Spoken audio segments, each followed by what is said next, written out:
everybody.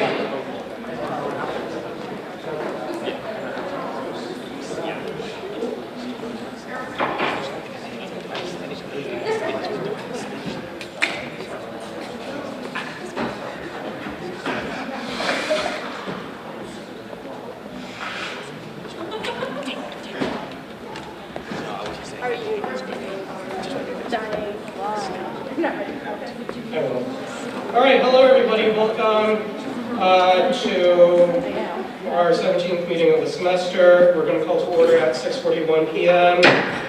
All right, we'll start with attendance. Aguilar, Allen, Appia, Baruco, Bennett, Bonaventura, Borelli, Castellano, Chacron, Curtis, Dennis, Jareer, Gathru, the Senator Gathru. No. Okay. Gibbs. Goebel. Heidegger. Oxa. Jane. Javidi.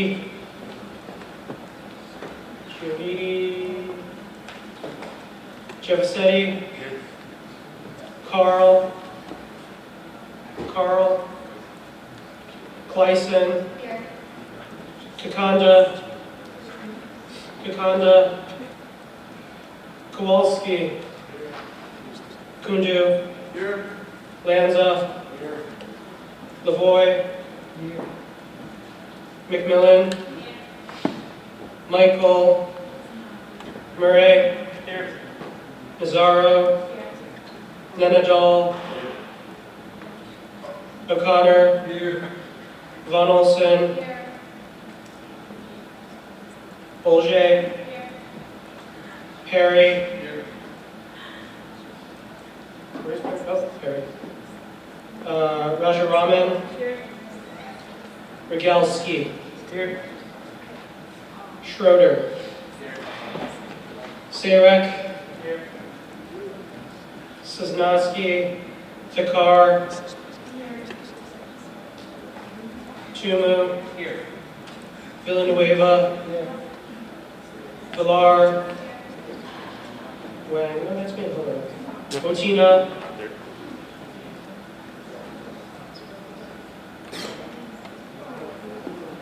Baxter, Present. Ratsamore, Bird, Here. Valverde, Johnny. My apologies, Johnny. Tinkaloo, Lachikon, Gopal, Hinton, Johnson, Conrad, Crooks, Mirza, Sadani, Stern,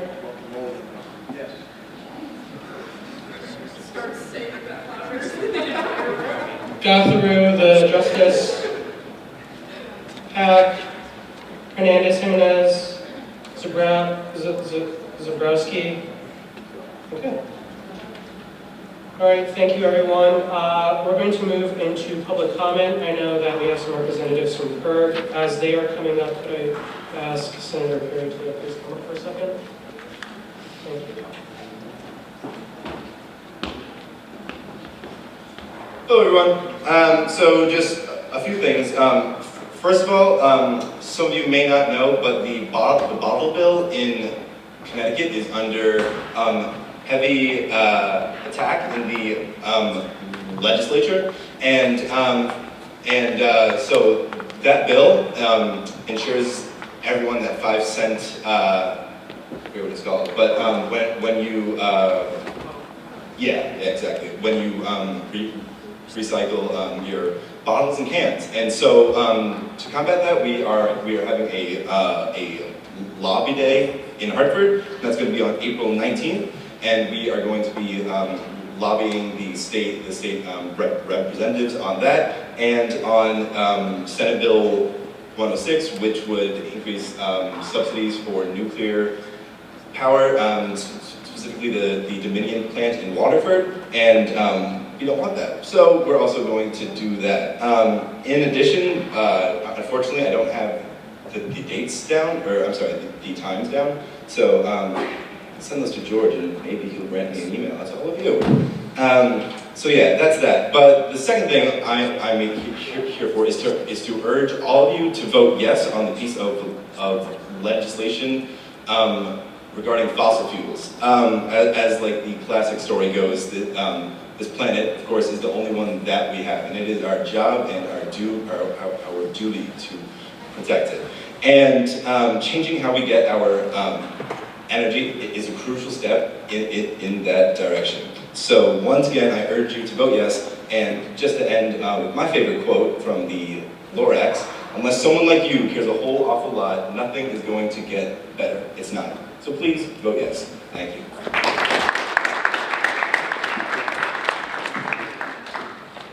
Thank you, Mr. Dodson. Is there anyone else who would like to be recognized for public comment? Okay, seeing none, we'll move into approval of the minutes. This is my bad, I dropped the ball. We have the minutes from a few meetings ago. I did not put them on the agenda or in the drive, so with your permission, I'd like to consider those next week, because we will be declaring a special Senate next week for other reasons, but I think I might as well just lump the minutes in with that. Is everyone okay with that? All right, thank you. We'll move into reports then. We'll move into first the report of the Student Services Chair, and then I'd like to, if there's no objection, move the report of the Programs Director right after the report of the Student Services Chair. Is there any objection to that? All right, so ordered. Chairperson Conrad. Hi friends, so right now, student services for this year is just kind of winding down. We're just trying to make sure that our last two initiatives, Tamp on Time and Student Appreciation Day, go smoothly. Our POs are in for everything, so everything should be on its way. We do need a lot of help at Student Appreciation Day though. It's on April 14th, which is a Friday. Setup starts at 10 and cleanup ends at 3. The more the merrier. I do have a rule though, if you are in USG and you don't come and help for any portion of the time at the event, you don't get a giveaway, like a tank top. That's the one that most people want. So please come and help for any amount of time. I'll make sure that the link is put in the Facebook group again to sign up tonight. So please come help out. Let me know if you have any questions at all about that. And if you signed up for Tamp on Time, the schedule is made. Be on the lookout the next couple of days for that email to be sent out once the boxes and supplies are in. And if you have any other questions about other initiatives that we weren't able to get to this semester, let me know, because my successor, Wawa, as long as she's here, will be helping these transitions so that those can all be talked about over the summer and next year. Thank you, Chairperson Conrad. Are there any questions for the Student Services Chair? Okay, seeing none, we will move into the report of the Programs Director, Director Mirza. What's up, everyone? I apologize for missing the last few sentences. Stuff's been weird. And I have to leave today too, early, because hustle my transitions. But just want to give you all an update. Orders for all the inventory stuff are in. Waivers have been made, shout out Franklin. We have all the protocols ready to work with SOC workers, work with student activities, which is the car. All that's pretty straight away. So once the things like start coming in the next week or so, and seeing what it looked like in the SOC and then 215, you all can that's a service that's available to all of you to use, and will be continued on by hopefully like Malou, who's been nominated to be programs chair. Also, we've had our last programs meeting for the year. I I'm pretty sad about it, but I just want to give a shout out to the programs committee, shout out to Malou for being on exec, Marissa for, appointed to exec, Marissa for being appointed to exec, and Lala for being appointed to exec. Programs committee's excellence. So. Thank you, Director Mirza. Are there any questions for the programs director? Okay, seeing none, we'll move into the report of the president. President Byrd. Hi everybody, just a few quick updates. At the pleasure of this body, I would like to add some things to the agenda and after reports. I have some appointments I need to make that I didn't know before the agenda was sent out that need to be made. But my main part of my report is on last Tuesday, so a week ago from yesterday.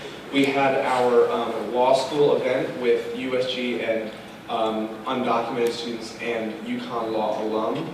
That event went very, very well. We have several UConn Law alum who specialize in immigration, essentially on a basically contact list that if an undocumented student needs legal services and support, we now have a group of UConn Law alum who can do that. So the event got us to where we wanted to go. We've accomplished all of our goals for the undocumented student community that pertain to the legislation we passed on November 16th and more. So we're very happy about that. And if you have any questions about the law school event, please let me know after.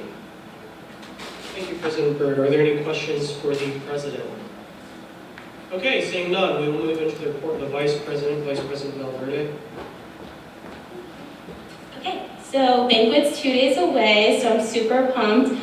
Just so you all know, we'll be sending out an email tonight with just like last minute details so that everybody knows what time you have to get there. Banquet's from 6 to 10. We're going to be leaving campus at 5:15, so try and get there by 5. If you have any issues with that, please let me know.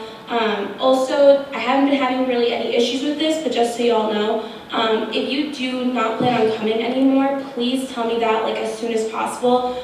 We pay for each person in advance, so I just don't want last minute for 10 people not to come and then we lose a lot of money. So just kind of be responsible for that. I totally understand if emergencies pop up, but other than that, like please avoid like not going last minute.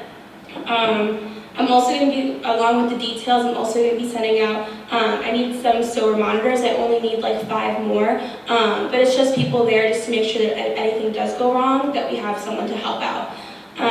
The letters of appreciation to exec, we have a lot of good responses. I'll also send out a reminder for that because I'm getting those until tomorrow at 6, so then I have the night to form the letters. Try to refrain from like making it like a paper plate award. It's more of like a little blurb about their position. So I've been seeing really great ones, but then I saw one like, Dan has great hair. So like that's like more of like a paper plate award, not just like, like this. There's really nice ones, they're like paragraphs long, so I really appreciate it. And then, letters of appreciation, okay cool. So then, last few things are more like seniors. So obviously we celebrate our seniors at the end of the year. After banquet, I'll send out all like the commendation stuff so that people don't get confused with everything right now. And the commendations are more like a time to roast on our seniors. So that's gonna be when you can like say really any jokes from the past few years. So keep that in mind. So don't roast on the things right now on the letters of appreciation, roast for accommodations. And Erica and I were talking about for senior week, kind of pushing that after the April 19th because it makes it feel like the seniors are done mid-April, but really they still have 2 more weeks after that. So Erica and I will be planning that, and we'll give out the stoles during that last week in April too. And then, okay, so this was kind of like, we didn't expect this, but we're going to send out an email for volunteer shifts for Accepted Students Day. So Dan just saw that on his email like a few days ago. So we need some volunteers from 10 to 2 to kind of just talk to accepted students about USG and kind of get them interested in getting involved when they do come here. So I'll send that out. Just sign up. It'll be super easy. Hopefully you'll have time to do that. I know it's last minute and I'm sorry for that.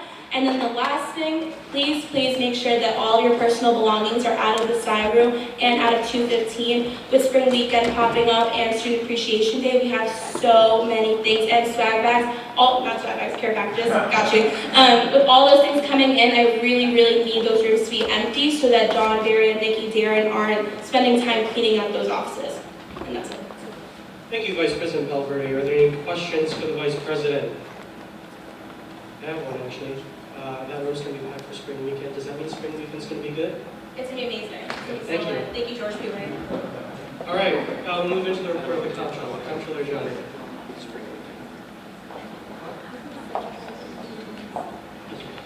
Hey everyone, so nothing much to report honestly for me. I have started trainings and kind of giving out material to SIA, just to look over funding classes and things like that. So yeah, pretty much it. I don't have anything active I'm working on. Actually, me and Senator Jane are working on a system.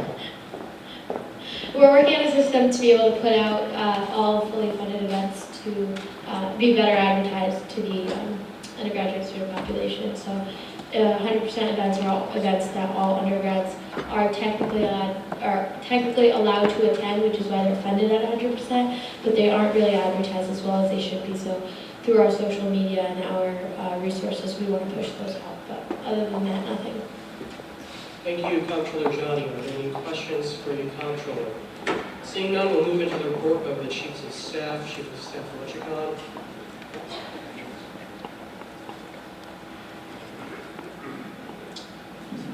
Okay, so like Irma said, we're working together in senior week. Really excited about that because I'm personally benefiting from it. So it's going to be really chilly.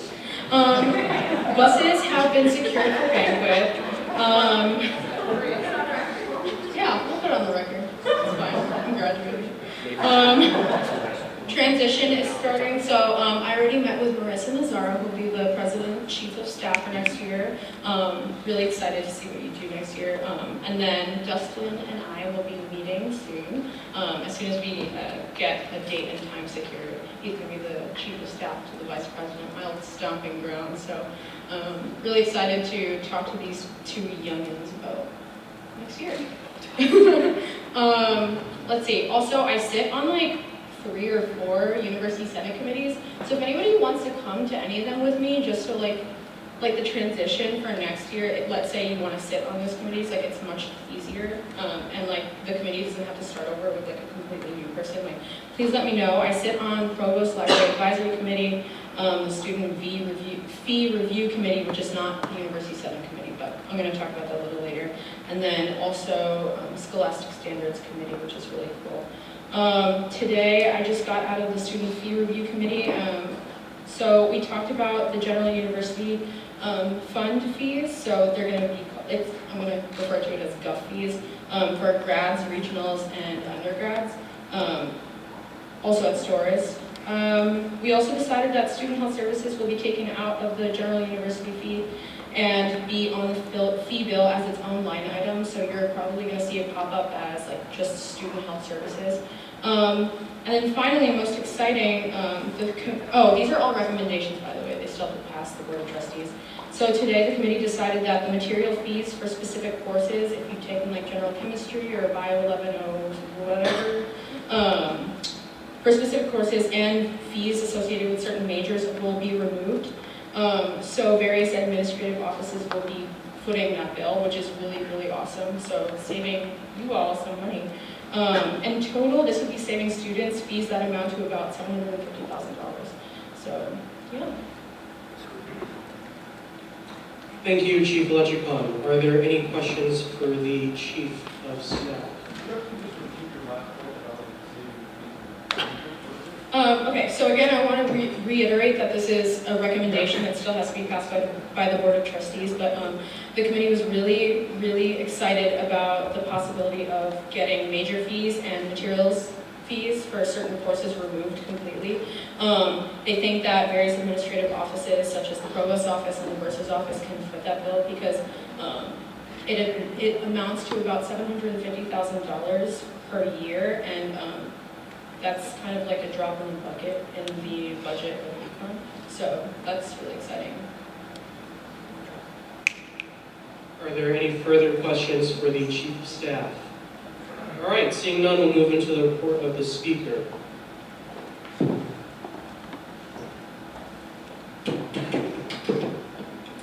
Hi, everybody. So I have a couple of things. One, I'd just like to let you all know that next week, because of certain pieces of legislation that will be coming up, We're going to declare a special Senate next week. Don't worry, I'm not going to make you dress up for that. That having been said, if I'm not incorrect, the week after that is first class. So that'll be the last you ever see of me.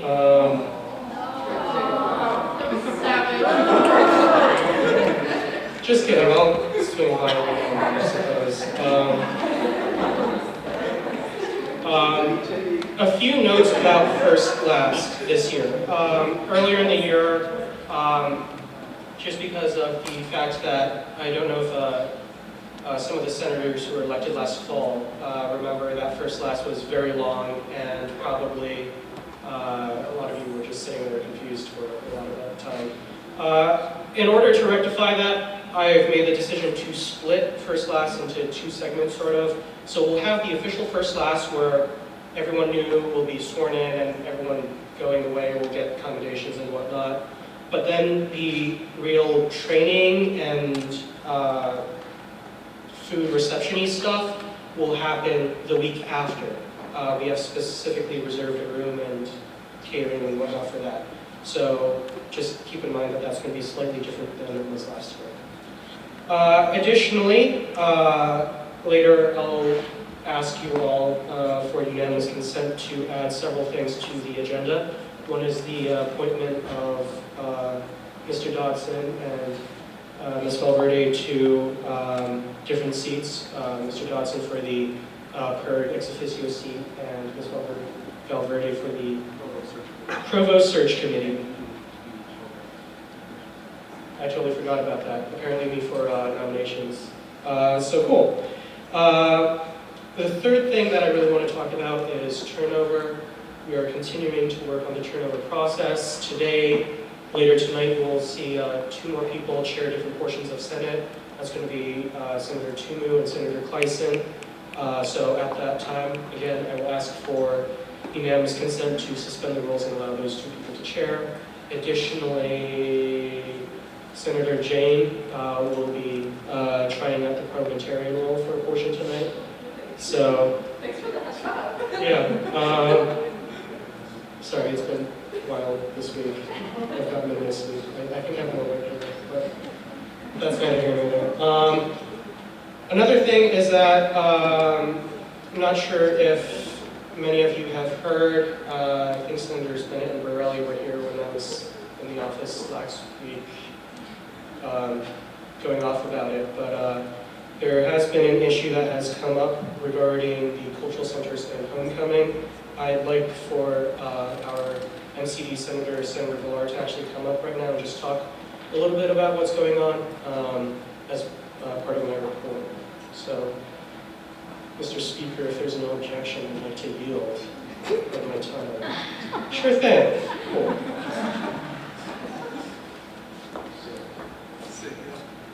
Hi everyone. So earlier today, George and I went to a meeting with Joel Richardson, who is the Chief Diversity Officer. Basically, regarding the legislation that I am proposing for today. Basically, the way things came about was that there was conversation that cultural center directors got direct initiative from the Chief Diversity Officer saying that cultural centers can no longer participate in homecoming. Obviously, that sparked something between everybody that's involved in the centers.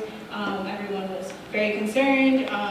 It seems as if our removal of homecoming would definitely remove all the diversity within homecoming. So the meeting today just clarified some of the statements that were said.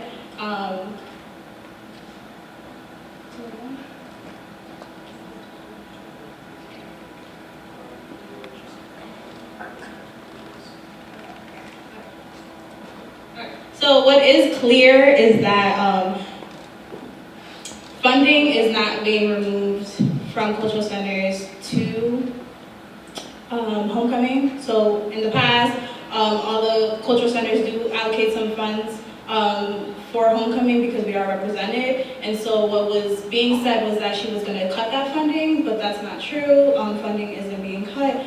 And what the whole that we can't participate, that isn't also true.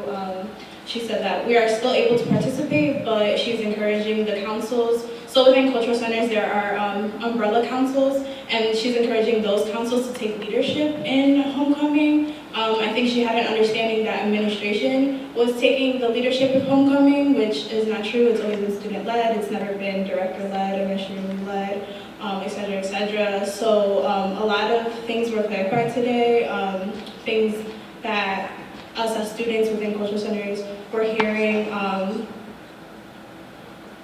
going forward.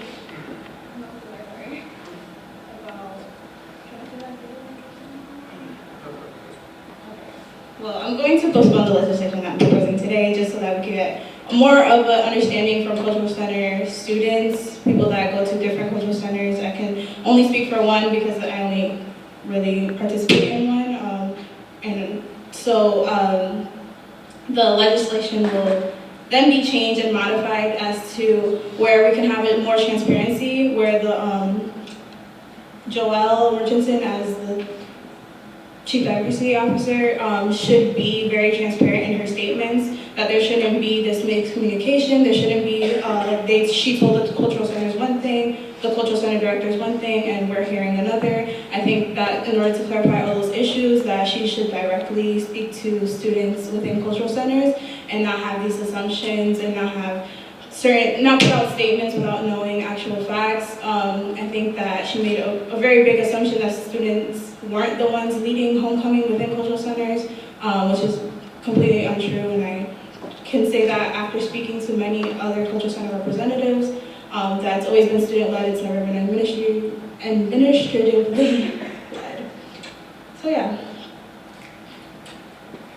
Thank you, Vanessa. So that is a thing. If you would like to get involved in those discussions, please let me know. I know Senators Bennett and Borelli have been looking at the legislation and everything, so I thank them for that. If any, Senator Ratzmore as well. So if you would like to get involved with that, please let me know. All right, are there any questions for me? Cool, sorry to take up so much of your time. We'll now move into the report of the Chief Justice. Hello, beautiful people. How are you? So we had a Kathy Cox meeting finally, and so I'll basically give you a brief rundown of how it went. Essentially, she was very skeptical about having student representation in general. They've had the current way that it is has been kind of the status quo for the last 8 years, and so that has been kind of how the administrative body has been running things, and they seem like they want to keep it that way. They're skeptical because they feel like there's a lot of privacy issues with the student body, having access to people's information. And so what we're going to continue proposing it again. I stressed to her that this is something that is optional. The student would not have the requirement of having the student on the board. It's just to assist them if they would need be. And so that being said, I'm waiting for Kathy Cox to give me a formal yes or no or some feedback on the actual proposal because I didn't get that originally in the meeting. It was just more of us going back and forth in a conversation about it. So while I'm waiting for that, I set up a meeting with Dr. Gilbert. We're meeting next Friday to go through the proposal, and he'll hopefully give us some more insight on where to go further from this. Actually, Ben and I met with him my freshman year to discuss this. We didn't have a complete proposal lined out, and now we do, so we'll do that. I've also tried setting up a meeting with Christine Wilson, but they're trying to replace Beck Herman right now, who's the old advisor. So they're a little busy in student activities. So hopefully soon, she said in the next couple of weeks, we'll be able to meet as well. We're going to Christine Wilson because that's where Kathy Cox said would be a good option for us to go to if community standards did not really work out. Because she's in charge of student activities, which is in charge of organizations, and she said that would be a good way for us to have representation. And then we're also going through so off that, completely different, we're going through the EOC policies right now to try to go over some things that need to be changed. There's a lot of issues that we saw, so we're going to go through them and make certain notes. We're also starting to go through the constitutional changes that were proposed last Senate, so that we can work with George on that. And then finally today we have the parking legislation that's going to be made. It's very, very similar, if not like almost word for word, except instead of saying community standards, it says parking representation. So we want to put parking representation. We want to put representation on the parking appeals, so that way students can have a voice in parking space. That's it. Thank you, Chief Justice Stern. Are there any questions for the Chief Justice? Senator Baruco. Dr. Gilbert is the Vice President of Student Affairs. Are there any additional questions for the Chief Justice? All right, seeing none, we'll move into the report of the Academic Affairs Chair. If I could get the committee chairs to come up and line up to speak. Hey, April's a busy month for Ac Affairs. We have a lot of events coming up, so save some of these dates if you're interested.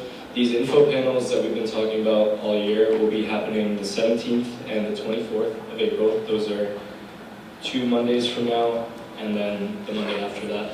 They're going to be from 3 to 4 p.m. in Student Union 304A, I believe. So any help you might be able to provide with that. We need one professor who can speak about constitutional law and knowing your rights, and then another professor who can speak on environmental law and basically eco-awareness. Another event we have coming up next Thursday, actually, that we need some help promoting / getting professors to attend is our Open Educational Resource Awareness Day. And I will let our friendly neighborhood PERC representative speak more on that. I don't need the mic, actually. I don't need the mic. I'm too loud for it. But my name is Shauna, and I am the UConn PERC campus organizer, so I definitely haven't met a bunch of you guys, but I have met some. So obviously you guys know that OER is a huge priority for USG as well as ConPERG. So we are putting together an OER appreciation panel. So basically this will help to award the professors this year that have won OER awards, whether they reviewed a book, wrote their own book, incorporated some materials. So we are awarding them as well as having a panel of professors who have used OER really successfully, like Ed Math and others, who will just talk about their experience. So we are, one, hoping to get a bunch of students in the room. There's going to be refreshments provided by USG and Academic Affairs. So you guys should all be there to show your support for the program. And then two, we want to just have professors who either have never heard of OER before, have heard of it but don't use it, or do use it, just come and celebrate their colleagues as well as just learn some more information and get to connect with students and really show how much students care about this issue for free and affordable textbooks. So I hope to see you guys all there. We're going to be hanging up posters that the library had printed for us. So we're going to give some of those to Academic Affairs this week. Share this up on Facebook, and the biggest thing is to email your professors and ask them to come. So that is the biggest thing we're focused on until next Thursday. So I will make sure that anyone has info to pass along to their professors to try to get them there. And it's going to be Thursday, 4 o'clock. I don't have that right. Thursday, 4 o'clock in the SOC room, and I hope to see you guys all there. Thank you so much. And the last event, April 30th, the Sunday before finals week, is everyone's favorite care packages. Enough said. Thank you, Chairperson Gopal. Are there any questions for the Academic Affairs Chair? All right, seeing none, we'll move into the report of External Affairs. Chairperson Hinton. Okay, I'm going to make this super quick. So one thing I talked about last time was we are going to have a movie night coming up that we're doing a little different this year. We're doing it at the Mansfield Drive-In. We have the official date. It's June 16th, which sounds a little funny because it's after we're out of school. But that is what works best for kids in town, for families in town, which is who we're targeting for. The applications for people who want car passes are going to be due to us at the end of April. I think it's April 23rd, I'd have to look at a calendar. And we get the passes right after that and send them out to them. So everything will be taken care of before we leave school. And the only other thing is, I'm trying to continue with external things over the summer. So if anyone has any ideas or suggestions on different things they want to work on, please let me know because I will be around. Thank you. Thank you, Chairperson Hinton. Are there any questions for the External Affairs Chair? I have one else in the vehicle. It's going to be Cars 3.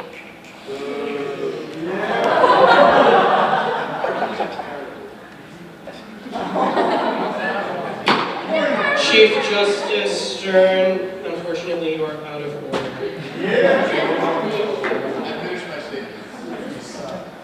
We'll move into the report of the funding board, Chairperson Johnson. Hi everyone. I don't have too much to report again, so mine will be pretty short. We're still chugging along in the office trying to finish up spring requests, and that's why it's been so crazy. April is absolutely crazy. So almost finished up with spring requests and finishing up the last few groups, working with the last few groups and getting their stuff ordered and getting their travel stuff ready. Excuse me. Other than that, the only other new thing that we have is we've released spring trainings, spring funding workshop trainings for all new officer, Tier 2 president and treasurers. So if you know any Tier 2, or you're on Tier 2s and you're having a new president or treasurer for the next year, make sure they sign up to be trained. The link is on our website, and it was also sent out to all Tier 2 officers. We would love to get them trained before the summer, that way they have access to the funding system over the summer.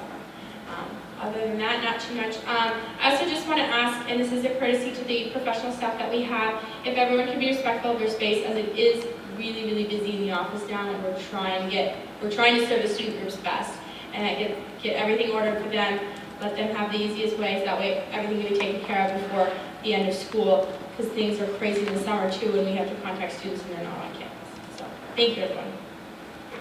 Thank you, Chairperson Johnson. Are there any questions for the funding board? Sure. All right, we'll move into the report of student development.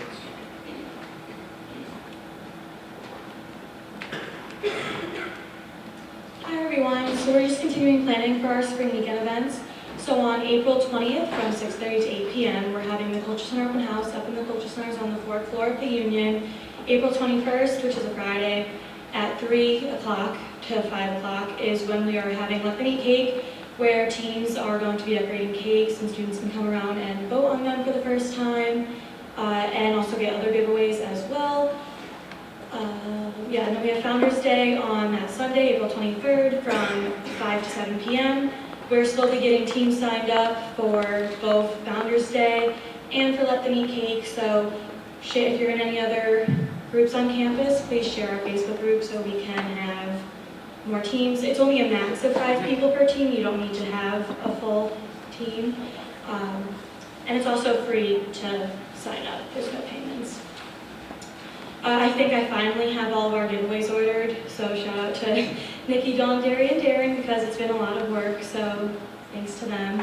And also shout out to Jillian, the graphic designer. She's been great and has been updating my stuff as I need it and giving it how the vendors want them, so that's it. Thank you, Chairperson Crooks. Are there any questions for the student development chair? All right, seeing none, you're done with reports, and we will move into old business. Give me 1 second.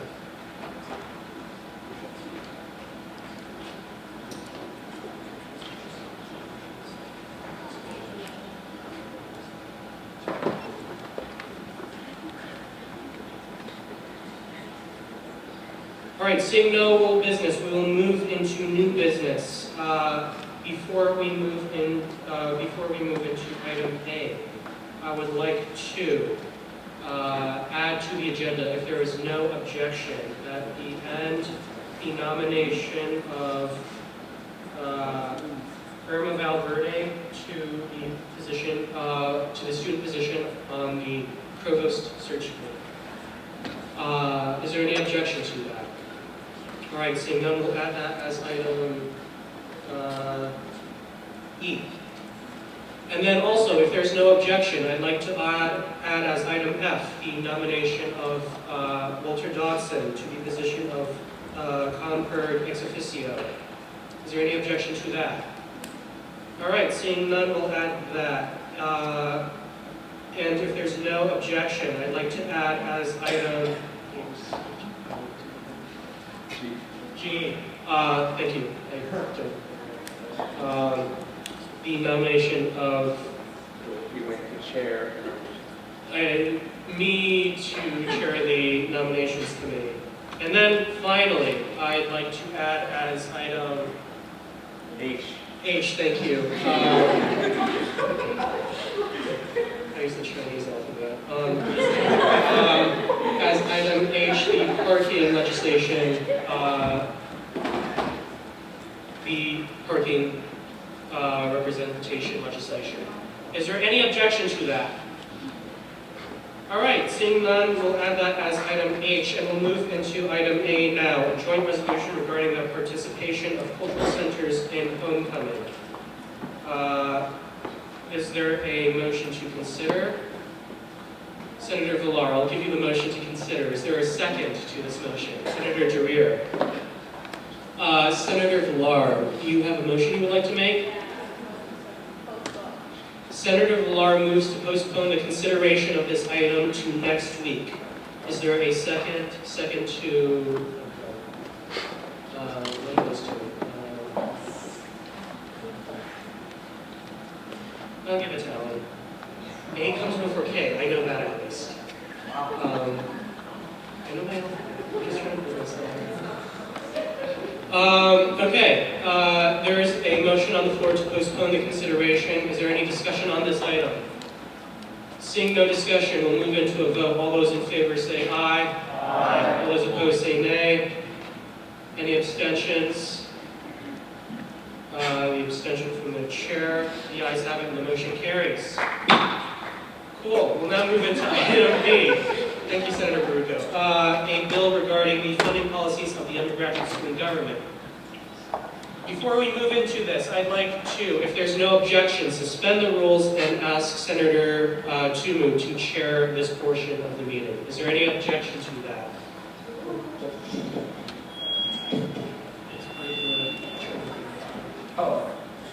Seeing no objection, it is so ordered that we suspend the rules and allow Senator Tumu to chair.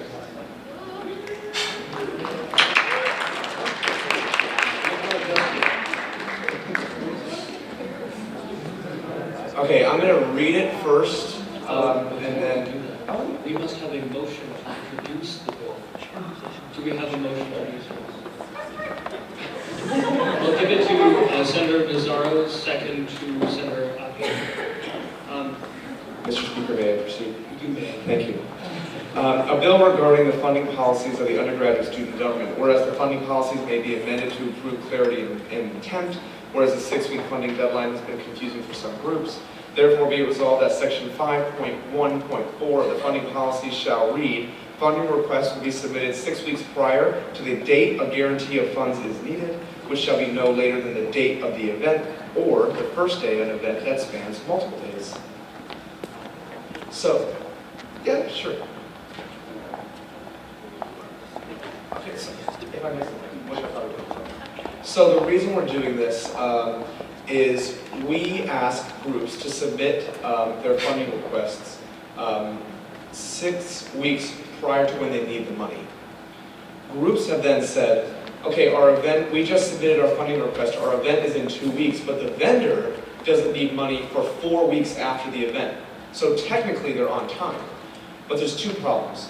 One is that the vendor is then operating on the day of the event without a purchase order, which means we have no obligation to pay, which creates all sorts of headaches for us because then, let's say something goes wrong, we don't end up issuing a purchase order, then the group is out however much money because we don't have any obligation to pay. They start emailing us, emailing President Herbst, which has actually happened.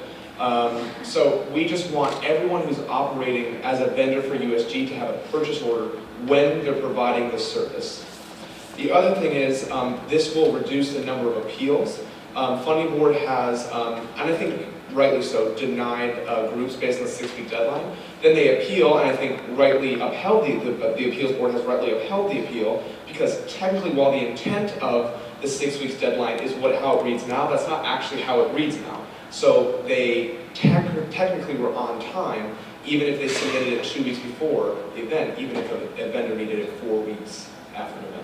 So we think this will reduce the number of appeals and reduce headaches for our bookkeepers and President Herbst because it'll be clear that they need to have their funding request in 6 weeks prior to the date of the event or the first day of an event that spans multiple days. An event that spans multiple days would be, for an example, a cappella groups doing recording sessions. They need to have a purchase order on the first day they walk into that event. So they must, if they're recording on April 5th, they must have it in on February 14th or whatever the date would be. Not 2 weeks before and then we get the money out 4 weeks after the event. Does everyone understand that? Does anyone have any questions about why we're changing this? Ben?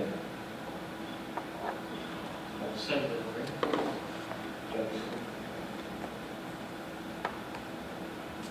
Sure. This is just like a kind of like a maybe grammatical thing, but do you think it would be more clear what you were saying, or at least a little easier to read the first time around, if it said 6 weeks prior to the date on which a guarantee of funds is needed? Because the way it reads now, I had to read it 2 or 3 times to really understand what it So is it prior to the date on which? on which a guarantee of funds. It just sounds a little more clear to me. So these corrections to change. I recommend to change date, not a, date on which. Well, actually, just adding on which. Yeah, that's it. Yep. I think it would be. Right. Are there any objections to this amendment? See, Bill is amended. Are there any further questions for President Burton come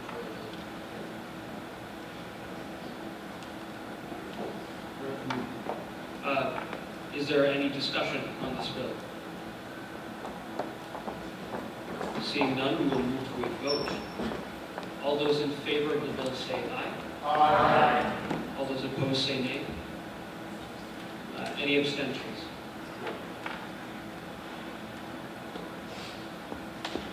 The bill passes.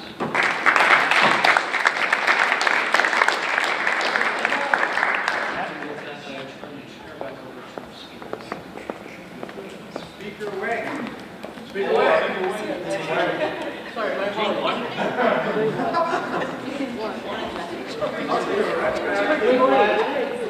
This is all trash. Thank you, and congratulations to your team.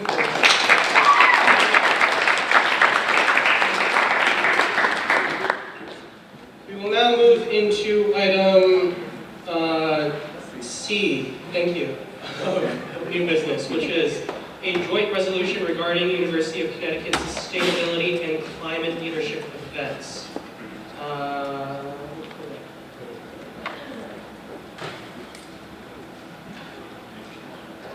This item is, okay. We'll need a motion. Is there a motion? Motion to Nedeville, second to O'Connor. If I can have the sponsoring senators come up, we'll have 10 minutes.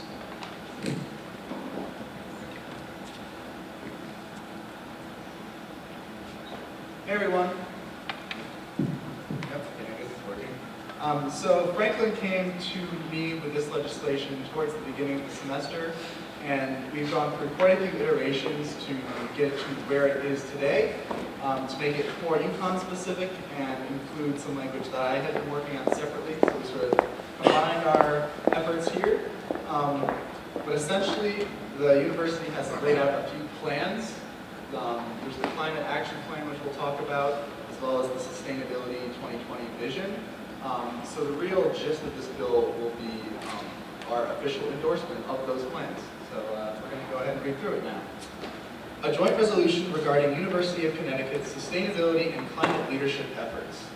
Whereas the academic vision of the University of Connecticut is to promote the health and well-being of citizens by enhancing the social, economic, cultural, and natural environments of the state and beyond. UConn mission statement. Whereas the Dakota Access Pipeline is a crude oil pipeline project that begins in North Dakota and would end in Illinois upon completion. And the Keystone XL is a proposal to expand the existing Keystone crude oil pipeline, beginning in Hardisty, Alberta, and extending south to Steel City, Nebraska. Whereas on February 2nd, 2015, the US EPA stated in a letter response that the Keystone XL pipeline will significantly increase greenhouse gas emissions because it will lead to the expansion of Alberta's carbon-intensive oil sands. Whereas 97% of published climate scientists agree that climate change is primarily caused by the human contribution of greenhouse gases to the atmosphere. Whereas the Standing Rock Sioux tribe in North Dakota says a rupture in the Dakota Access Pipeline will threaten drinking water in Native American sites, which has led to large-scale protests against the pipeline's completion. Whereas in response to these and other protests, the policy of the Obama administration was to reject or reroute the pipelines. Whereas despite continued widespread opposition, President Trump signed an executive order on January 31st advancing the construction of the Dakota Access and Keystone XL pipeline projects. Whereas state-elected United States Senators Richard Blumenthal and Chris Murphy support investment in alternative and renewable energy fuel sources, and both have voted against bills in the United States Senate, such as the bill to approve the Keystone XL pipeline in 2015. Whereas UConn is ranked 9th in the list of cool schools of 2016 for the environmentally friendly initiatives by the Sierra Club, a United States environmental organization. Whereas UConn aims to be an innovator and a leader in the environmental sustainability movement by using the STORES campus as a demonstration platform for alternative technologies and strategies, as stated in the UConn Climate Action Plan. Whereas the University of Connecticut's 2050 Climate Action Plan, approved in 2010, acknowledges climate change and affirms the university's commitment to achieving a carbon-neutral campus. Whereas in December 2016, UConn President Susan Herbst endorsed UConn's 2020 vision for sustainability and climate leadership, a plan which provides specific suggestions for actions to be taken within the next 4 years to reach the goals outlined in the UConn Climate Action Plan. Whereas these goals include reducing UConn's carbon footprint by reducing campus energy demands through increased energy efficiency and meeting those demands with increased use of clean and renewable energy. Whereas the UConn Public Interest Research Group has launched a 100% clean energy campaign with a focus on promoting renewable and sustainable energy options and calling upon the Connecticut legislature to oppose investment in fossil fuel transportation projects. Whereas UConn PIRG has received more than how many signatures? 3,200. So we'll update that. Currently 3,200 petition signatures from the UConn student body at STORES to promote sustainable infrastructure. Whereas the undergraduate student government is obligated to promote the interests and represent the views of the undergraduate student body at the University of Connecticut in STORES. And therefore be resolved that the UConn undergraduate student government and undergraduate student body at STORES believe that climate change is real and opposes the executive orders advancing the completion of the Dakota Access and Keystone XL pipelines. Therefore, be it further resolved that the UConn undergraduate student government and the undergraduate student body at STORES call upon the university to oppose construction of fossil fuel transportation infrastructure and to continue investing into more renewable energy infrastructure. Therefore, be it further resolved that the UConn undergraduate student government supports the UConn PIRG 100% clean energy campaign and encourages the Connecticut legislature to oppose investment in fossil fuel transportation infrastructure. Therefore, be it finally resolved that the UConn undergraduate student government at STORES officially endorses the UConn 2050 Climate Action Plan and the UConn 2020 Vision for Campus Sustainability and Climate Leadership, and encourages the university to take immediate action towards achieving the specific goals laid out within these plans. Thank you, everyone. Thank you. Yeah, and I noticed some grammatical errors everybody else might know, and I'd like to ask the speaker for unanimous consent to fix 2 grammatical errors. What are the suggested changes? Okay. Whereas number 5, scale is spelled incorrectly. 5th whereas clause. And the 6th whereas underneath it, Obama administration was to reject or reroute. So for the 2 right before reject. And that's pretty much it. Is there any objection to these amendments? All right, seeing none, we will accept them. Okay. Senators Rucco and Gibbs, you technically have 4 more minutes. Would you like to introduce your time? I initially started this because I wanted to make legislation about USG not being for the executive orders that passed by President Donald Trump. And talking to Miles, talking to Irma, talking to other people in USG and involved in PIRG, we decided to align our efforts with PIRG's initiative. And also, there's no legislation USG passed that endorses or shows support for the 2050 and 2020 sustainability initiatives that UConn is trying to promote. So this is a good chance to also be behind PERG, but also reaffirm our university's mission statement when it comes to sustainability. So that's why we decided to draft this statement. Can you look at it? This is the last piece of legislation that we will be writing through the Sustainability Subcommittee this year. I just wanted to use this 3 more minutes of my time to shout out to our committee members, especially Wawa Gaffney over there, who is now going to be taking on Eliza's role as Student Services, so I can feel confident that she's going to continue the Sustainability Subcommittee next year, and I encourage all of you to join, and I hope you will support this bill of ours. Thank you. All right. Thank you, Senator Gibbs and Bruco. All right, is there any further discussion on this item? Senator Murray.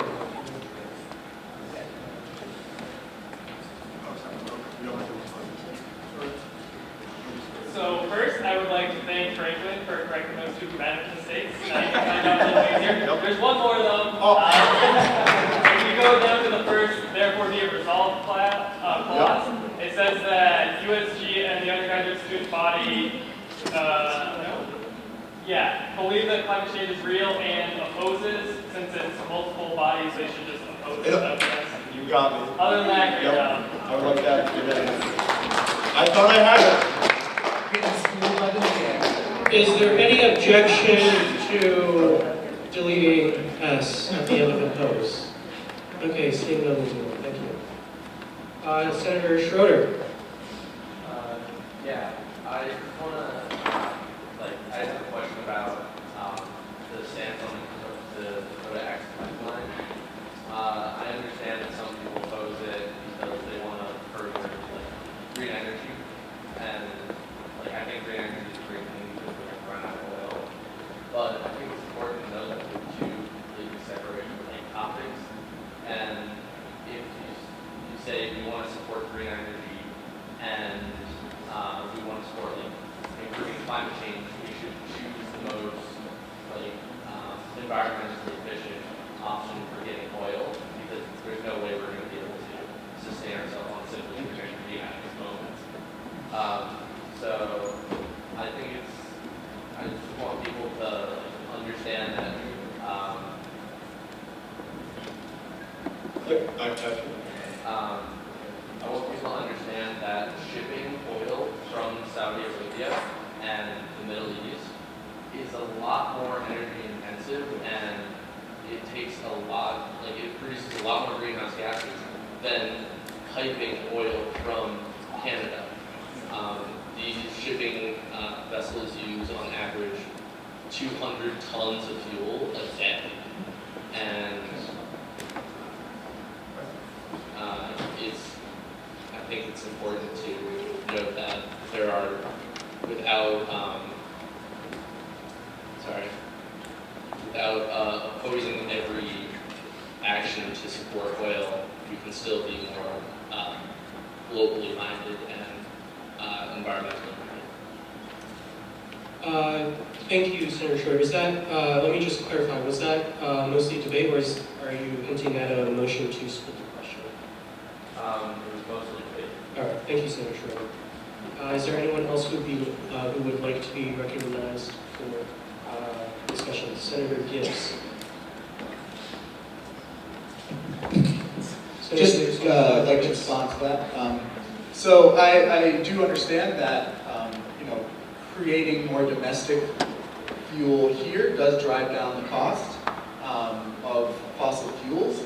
However, my argument is the reason that renewable energy sources these days have trouble competing is due to the low cost of natural gas in the United States right now, which is mostly being made possible by fracking and by additional pipelines shipping in tar sands oil from Alberta, Canada. So although it might mean that the prices will go up for fossil fuels, that's sadly what's going to make, it's what's going to force our market-driven economy to start investing more in renewable energy, is to stop making fossil fuels so affordable at the expense of our environment. So that's why I believe that although it might not be the cheapest option, it is the right option.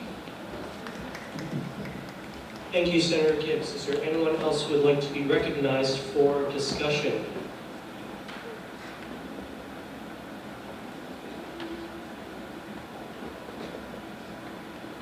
Senator Nenadal. Senator Nenadal, you have 2 minutes. Hi, everyone. This is for Franklin or Miles. I don't understand why we have legislation here that's considering the Keystone XL and the CAP, excuse me, the Dakota, Dakota Access Pipeline. Why is that in this legislation at all? That we're trying to accomplish here?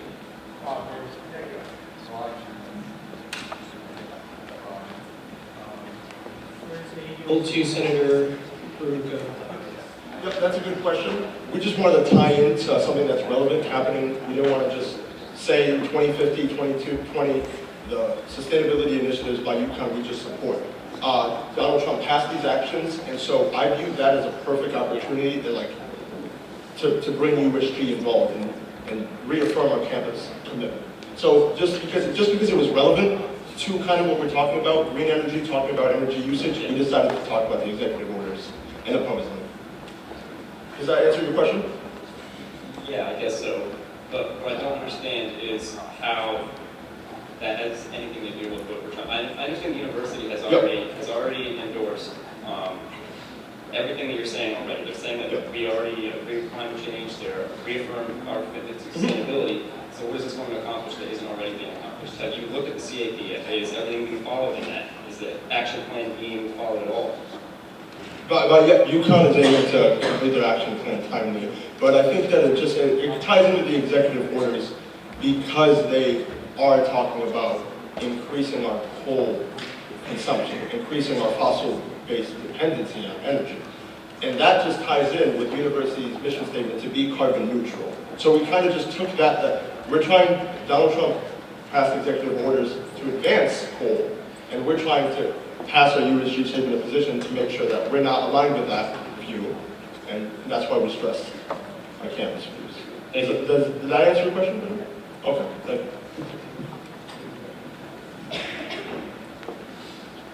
Thank you, Senator Nenadal. Is there any other discussion on this item? Okay, seeing, sorry, Senator, is that Lanza or? Lanza.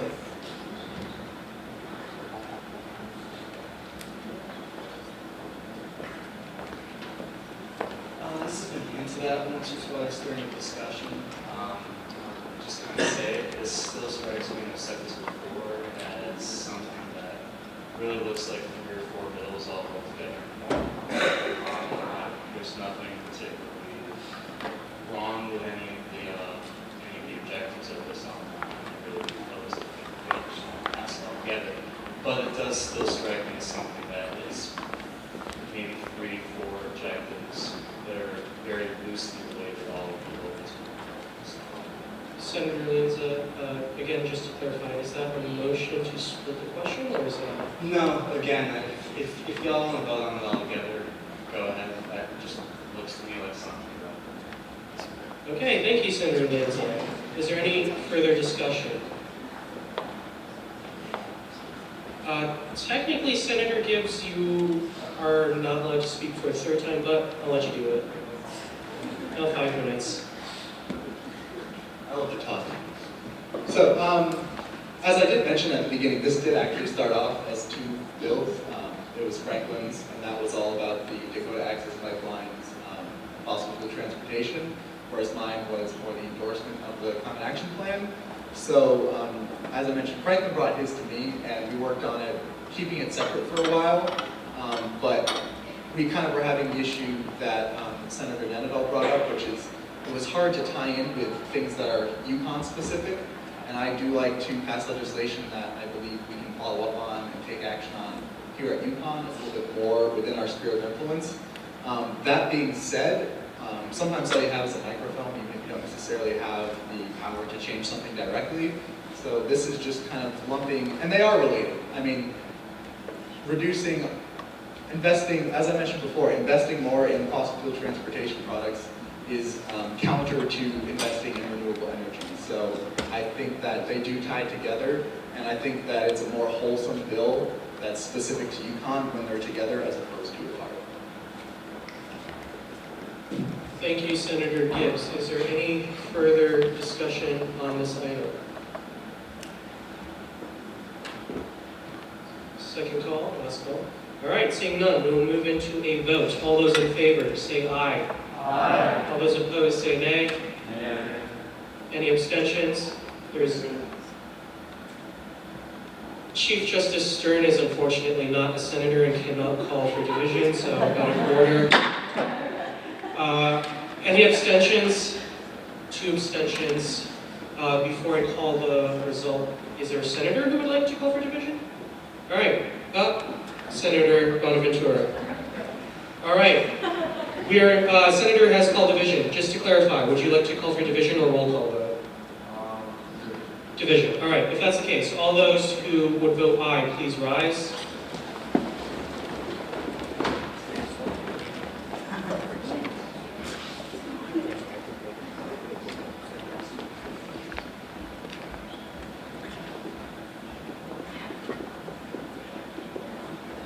All right, all those opposed, please rise.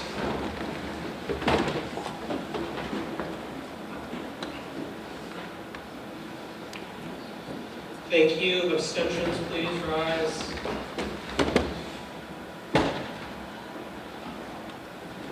All right, the vote count is 28 in favor, 6 opposed, and 3 abstentions. Therefore, the ayes have it and the motion carries.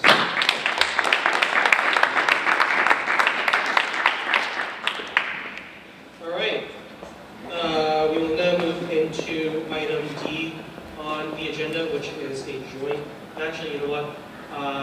If there's no objection, I'd like to again suspend the rules and allow this time Senator Clayson to chair for this portion of the meeting. Is there any objection?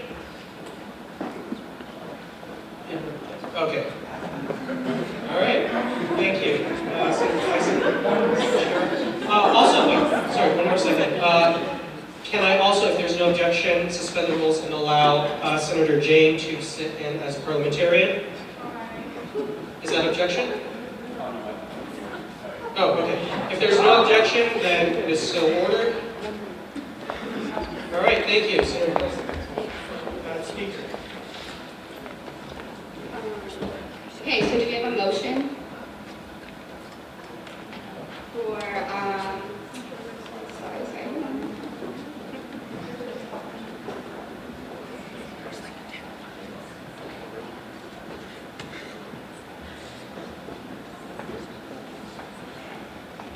a motion for a joint resolution regarding the use, sale, and classification of the substance cannabis.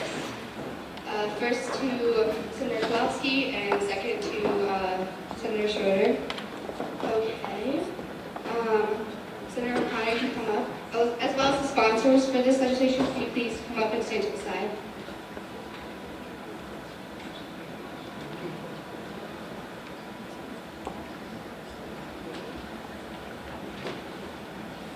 Senator O'Connor, you have 10 minutes.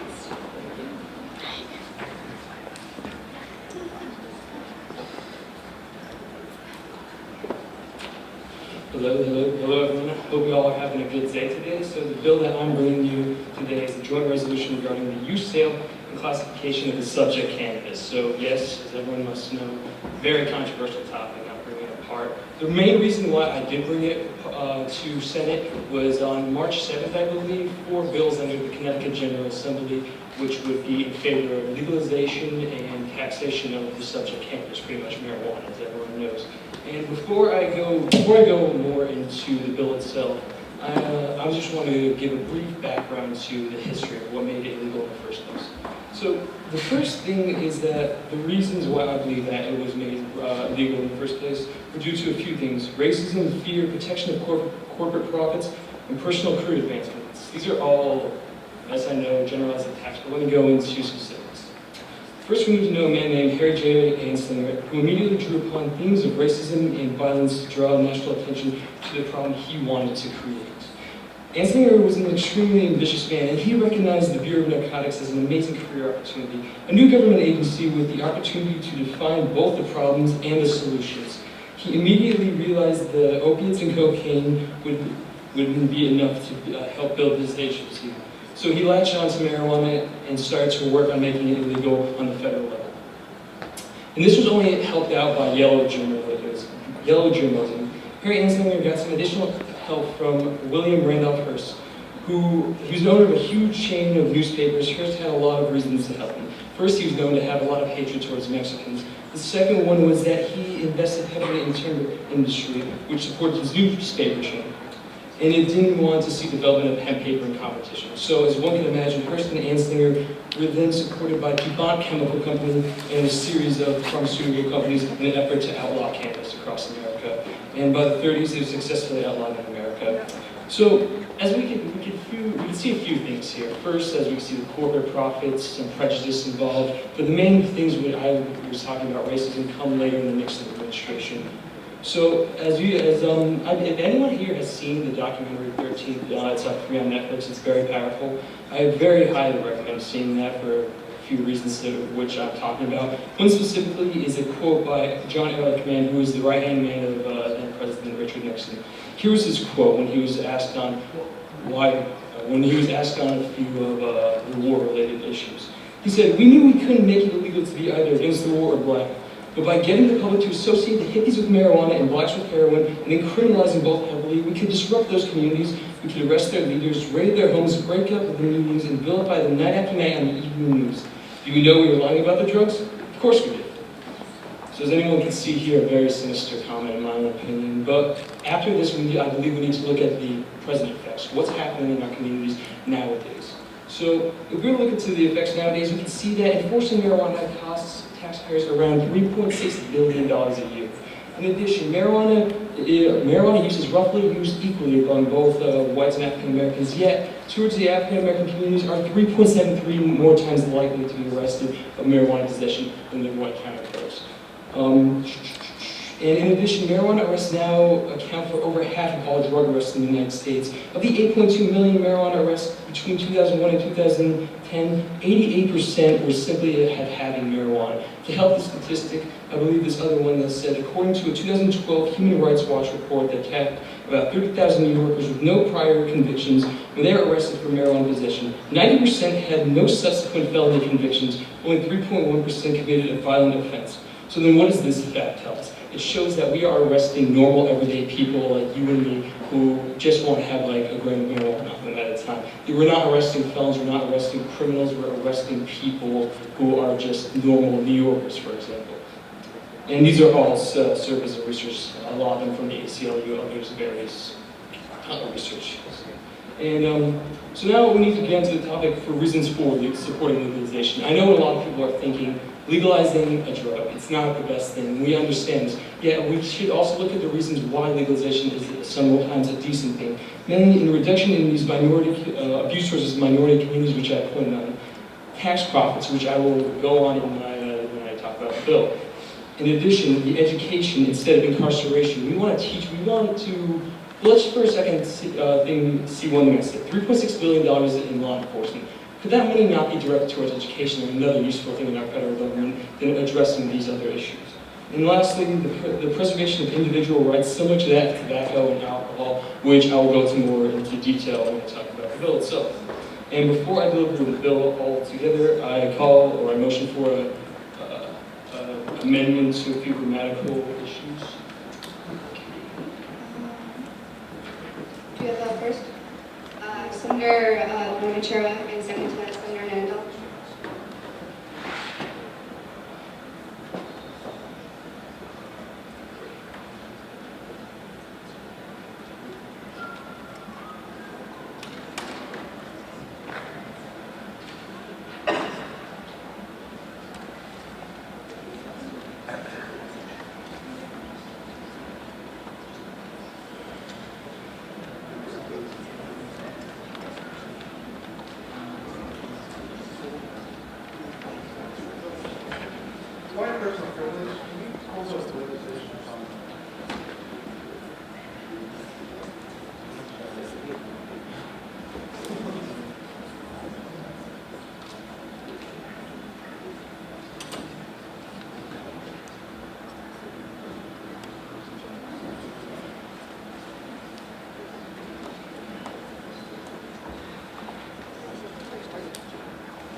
What?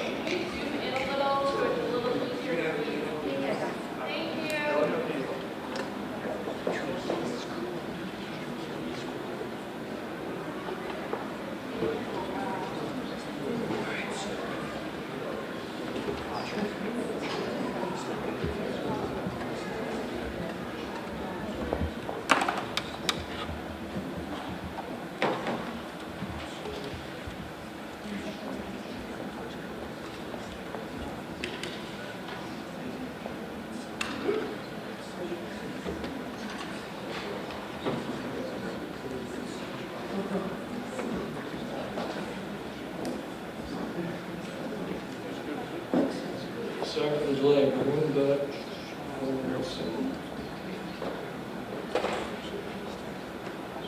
here's the buildings. This is just a bit. Whereas 8 states in the District of Columbia have legalized the recreational use and sale of marijuana to persons over the age of 21. Whereas 29 states in the District of Columbia have approved the use of medical marijuana for treatment of a variety of ailments, including cancer and arthritis. Whereas the federal government has already approved the legal sale and use of alcohol to persons over the age of 21, which from CDC records has led to over 85,000 deaths per year in the United States. Whereas studies have shown that legalizing marijuana has resulted in the decrease in opioid-related fatalities in said states where legalization has occurred. Whereas the federal government has allowed the sale and use of tobacco for those over the age of 18, which according to CDC records, research has led to over 480,000 deaths per year in the United States. Whereas there's been no reported deaths of overdose from the ingestion of government-regulated and properly inspected recreational sold marijuana products, whereas the tax collected from the sale of cannabis products would partially remedy the state of Connecticut's current budget deficit of over $360 million, whereas Colorado has received over $125 million in tax revenue, Washington State has received over $150 million in tax revenue this previous year.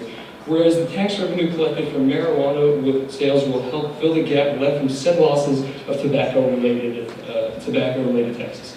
Whereas a heightened tax on marijuana should be added directly towards crime prevention from any criminal activity associated with legal marijuana sales. Whereas the substance is currently classified as a Schedule I drug under federal policy, a classification that restricts scientific and medical research into the substance. Whereas the number of arrests for marijuana-related charges now outnumber the number of charges related to violent crimes in the United States. Whereas research by Quinnipiac University has concluded that over 62% of the adult population of Connecticut are in favor of legalization of cannabis.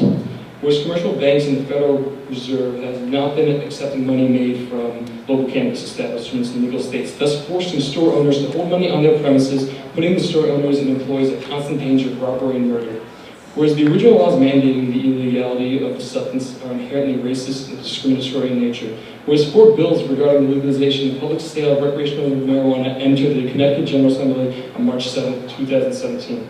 Therefore, be it resolved that the University of Connecticut undergraduate student government endorses the legalization and sale of recreational cannabis in the state of Connecticut. Therefore, be it resolved that the undergraduate student government endorses the federal declassification of the subject cannabis.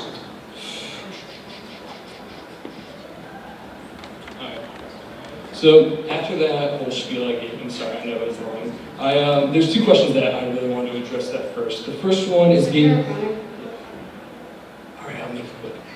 The first one is how is it relevant to us? Obviously, 4 bills just entered the Connecticut General Assembly, and I personally believe that if we were to do anything, it's to follow our lawmakers in Connecticut who look at the facts that we have, like External has looked at, even though we didn't fully approve it.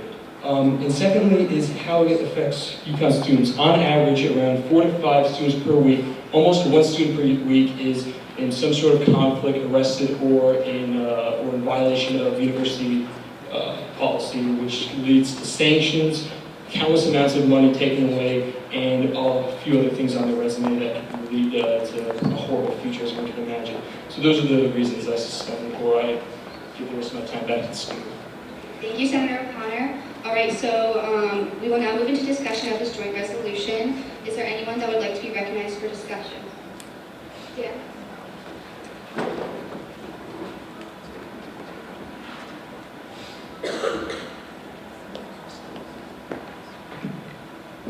So here's my concern with the bill.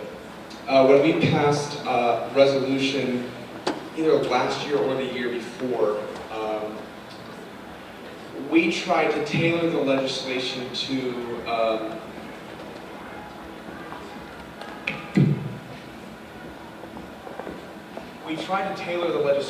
how it impacted UConn students directly. USG has a charge, and our charge is to serve the students of UConn. And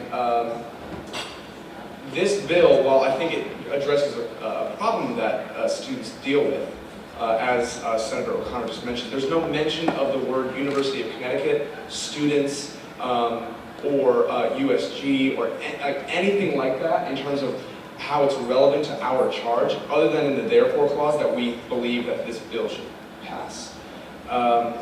I think we need language in this bill that says how marijuana, current laws around marijuana use, sale, and classification affects UConn students right now. And I think we need wording about how they would be improved if the sale of marijuana was legalized. I think that needs to be included before I can support a bill like this, just so that it's clear that this is within our charge as the undergraduate student bill. Thank you, President Berg. Oh, Senator O'Connor, did you have anything to say? Yeah.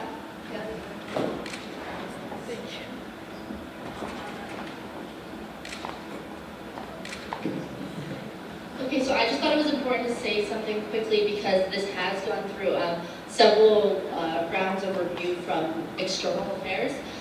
So this came a few weeks ago. I think it's been on the agenda for 3 weeks now. So we've definitely gone through it. We've gone through grammar. We've gone through a lot of rounds of it. But one thing that we noticed was, first of all, it got shut down the first week because people didn't feel like it was relevant. When it was written, it didn't seem like it really had a place. We weren't sure what the purpose of it was. And it was like a general consensus, if something was to go to the state level, we'll see it again. And of course, the next day, things were brought to the state level. I think there was 4 bills that we brought. So I saw an email from Noah, and it came back the next week. So we went through it again. We made sure that it had the proper citations, the article references. We went through a different round. And then this week, we had a smaller external because we wanted to save time for people to get to banquet. But we met this week, and unfortunately, it did not pass. But just to say that it has gone over several revisions from the committee. Definitely a lot of opinions on it. We have a lot of our minutes can go back to it, but it's gone through committee. It just did not pass. Thank you, Chairperson Hinton. Parliamentarian Goebel.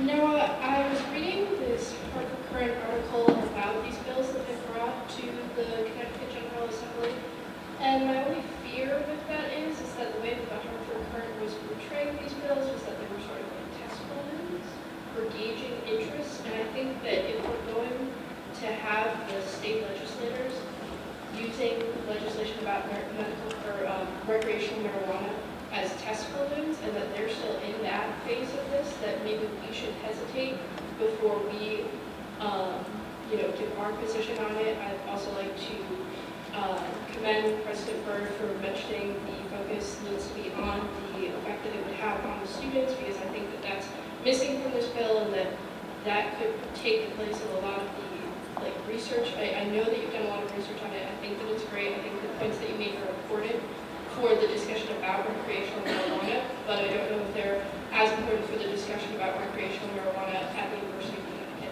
If that makes sense. All right, great. Thank you, Parliamentarian Goebel.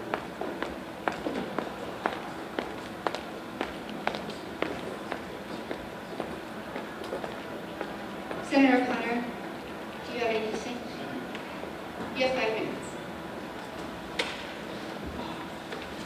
Yeah, and first of all, I want to say thank you to President Byrd and our parliamentarian Bill for bringing up those points. Yes, both are good points, and I do believe that they would add to the bill. I personally believe that the bill as itself has enough weight. I believe it addresses the members of our community that is in my personal belief, I don't think it needs needs to directly address it. If everyone believes that that's a different opinion, that's that. The other thing that Senator Goble said is that these are draft ordinance. Even though these are draft ordinance, I personally believe that we should be decisive in our opinions. We shouldn't be hesitant. We should be ready to and willing to look into these opinions that come onto the state level and have a comment, because we're going to be on the next state legislature. We're going to be the future of Connecticut.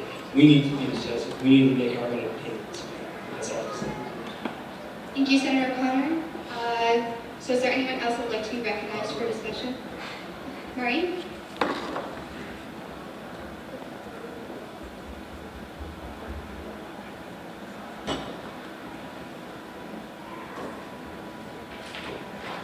Hi. Yeah, so first, can you just explain, this is just a question to Senator O'Connor before I get to my debate, as a point of information, which grammatical mistakes did you correct? Because I wrote a bunch of notes before you made them, and I didn't quite see. I can imagine there's probably a few grammatical up there, but the ones that I did is I added the word partially to right before the word remedy, and I forgot what the clause it was. The other one I did was instead the Quinnipiac University, I took out the word the, and I struck out one clause altogether because I felt it didn't have any true impact on the nature of the bill. Which clause was that? It was the clause that referenced Daniels Malloy's opinion. But that was, the thing that I wrote was when he told the police to ease up. That was back in 2010 when he made marijuana not criminally offensive. I don't think that had any direct impact on this specific bill's topics. Sure. All right, thank you for that. So I'm going to start off by saying that in its current position and its current state, I cannot support this bill because I think there are a lot of problems with it that need to be addressed before I could endorse it. I commend Senator O'Connor for his work. I think he did a lot of research, and it's a bill like this on such a controversial topic is a really big undertaking, and I just want to commend you for making that effort and getting us starting this conversation. So I have a few changes that I think need to be made to the bill. You can consider some of them, all of them, none of them. That's up to you as the author, but I just want to present them to the body as some things that I find problematic here that might need to be addressed. So first, I'll start off with what you guys might be familiar from tonight. I have a thing for grammatical issues and spelling issues and that kind of thing. So to begin with, in the title, classification is not spelled properly, so that's something to be fixed. And then additionally, in the footnotes, I understand that this has gone through a series of revisions, and they've definitely been changed, and that I can see that. So there just needs to be a few changes to some of them. One of the footnotes on the second page isn't numbered, and I think it actually is supposed to be in reference to a clause on the first page. So you can look at my notes later if you want to see all of these changes at once or something. But it should be, I believe, based on what I understand, to be referencing number to the first clause, and then the rest would all shift down after that. In addition, in the Quinnipiac clause, it says, at least from what I remember, let's see. Yeah, it says research by Quinnipiac University has concluded, which would be has concluded, just adding a D. Let's see, can you scroll up to the bottom of the first page for me?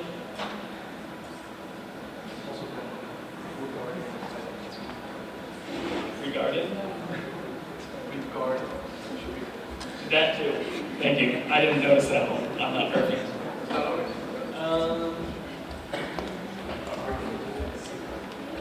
Okay, one of them you actually did address, so I'm going to continue moving on. Let's see. It's really hard to get this in front of me. I should have brought up my laptop.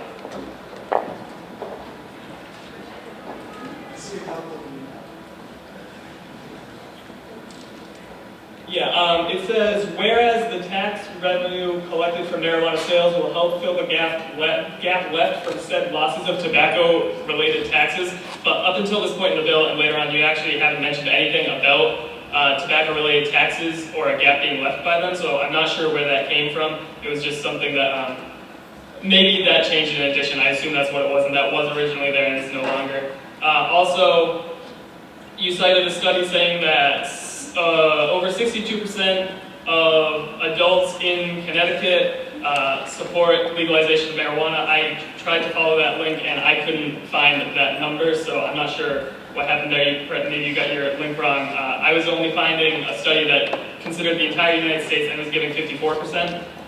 So that's another just editorial issue that would need to be changed. Finally, one of your citations is for, it's cited at the end of the clause that says that there have been no deaths from overdose of marijuana, but when you follow that link, it brings you to an article that is discussing someone who died after an encounter with marijuana, which brings me into the biggest problem that I have with this bill, which is that it seems it's kind of misleading, because you present statistics about alcohol and about tobacco and how many deaths are related to their use, and then you present a statistic that says that there are no recorded deaths due to marijuana overdose, which is comparing apples to oranges. If you, I would be okay with that if you presented the statistics of how many people died from an overdose due to alcohol and tobacco and then marijuana, or people who died in alcohol and tobacco related incidents and then marijuana related incidents. But right now you're comparing two completely different things, and the way that it works out, I'm not sure if this was, I don't think that you were intentionally misleading, but the way it works out is you're showing the worst side of alcohol and tobacco and the best side of marijuana, and you're juxtaposing them, which is giving a false light to the image. And I think you've done a great job with your research, and I really think that the fact, if you compared them side by side, how they actually present themselves, I think it would still heavily support your bill.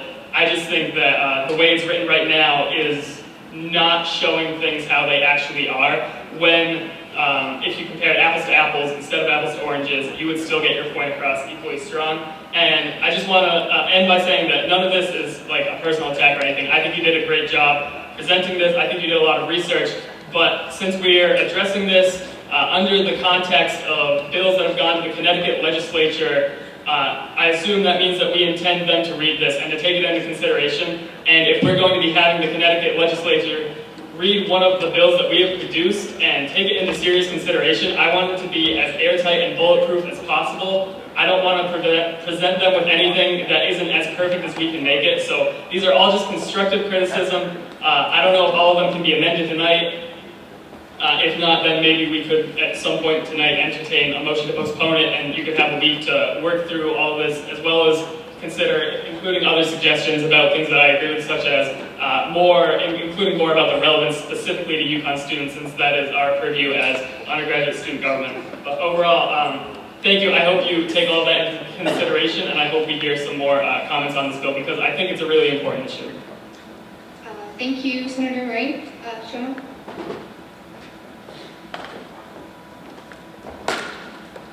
So Senator Murray covered most of the important points about this legislation, and I do want to commend Senator O'Connor for your efforts with this legislation. However, I think this is an important topic, and if this is an important topic and we are presenting in this legislation and we want to be taken seriously, I think this bill should be improved than what it is in its current state. And I think pretty much the debate tonight kind of rests upon that. This is definitely an issue that can be brought up later, and this bill can definitely be worked on to give us an improved version of what we have today. So definitely take that into consideration, and hopefully we can postpone this to a later session. Thank you, Senator Kundu. Senator Gibbs? I would like a motion to postpone. So first goes to, is there a second? Senator Nundo. Point of information, is this a motion to postpone indefinitely or definitely? Indefinite. Wait, but that means it's like gone though, yes. Right? Definitely. To the next session? It has to be yes. Yeah. Next week. The next session, I should say. Wait, what? Point of information. What happens if we postpone it indefinitely? It dies. It dies. It dies. Is that like also killing? More information. What's the motion?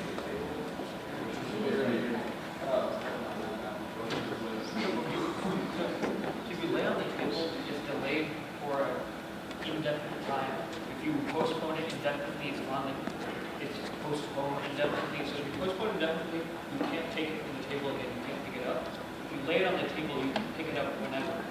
And if you postpone indefinitely, you pick it up when you postpone it to. So, if you postponed it, we postpone it to next Senate, and then it'll be picked up again next Senate. Without a motion, you can't.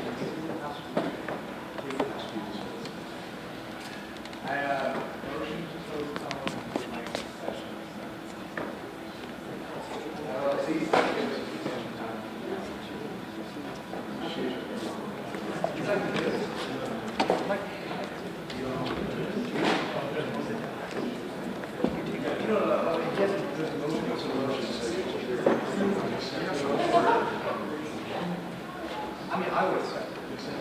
Accept the motion. So is there a second? Senator Manufacturer. Is this point of information? Is this motion debatable?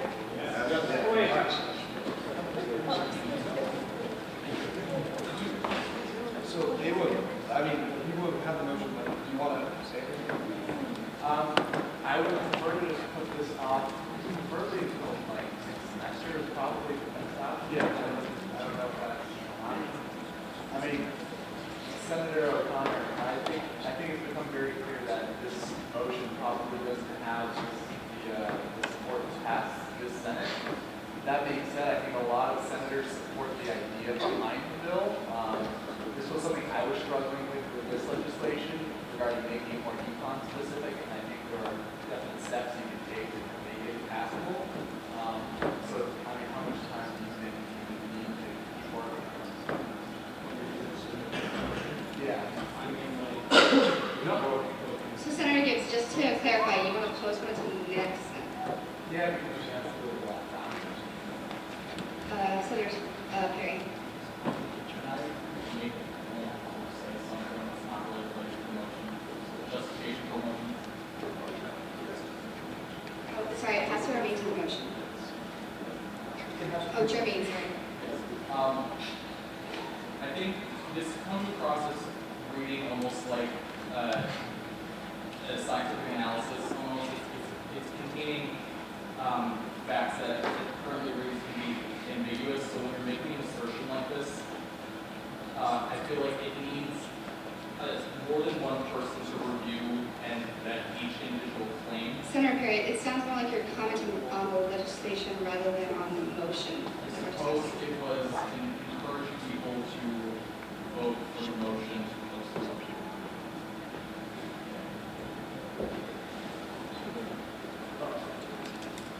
Senator Kudu.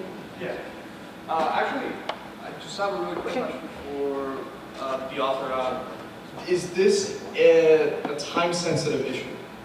Technically, no, but I mean, like, personally, I said, personally, I would amend, I would like to make all the amendments that Senator Perry,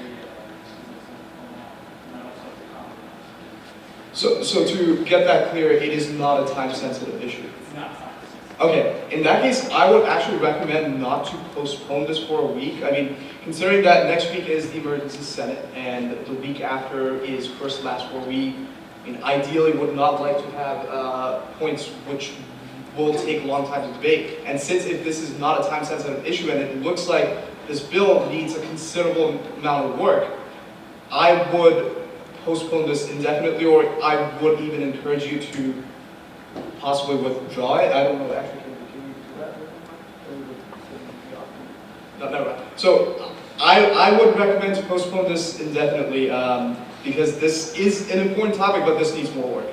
And I don't think this can be done within a week or two, and especially given the types of sessions we will have within the next month. So that's just my opinion. Point of personal information. You said that you just said that there was this topic. Right, there just seems to have been some procedural questions. I'd just like to clarify a few things. A motion to postpone means that this current sitting Senate, a motion to postpone indefinitely means that this current sitting Senate will not consider the issue again. That does not mean that the, next Senate, which begins in 2 weeks, cannot then consider it, if that makes any sense.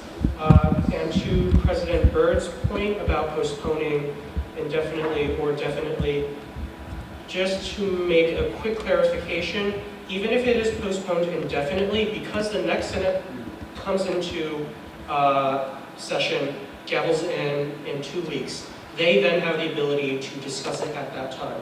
So basically, it wouldn't be the Senate with, me, but you can either go for it in 2 weeks or in 3 weeks. There's another meeting, so that's also options, just to clarify some things. If there are any more questions about parliamentary stuff. Senator O'Connor.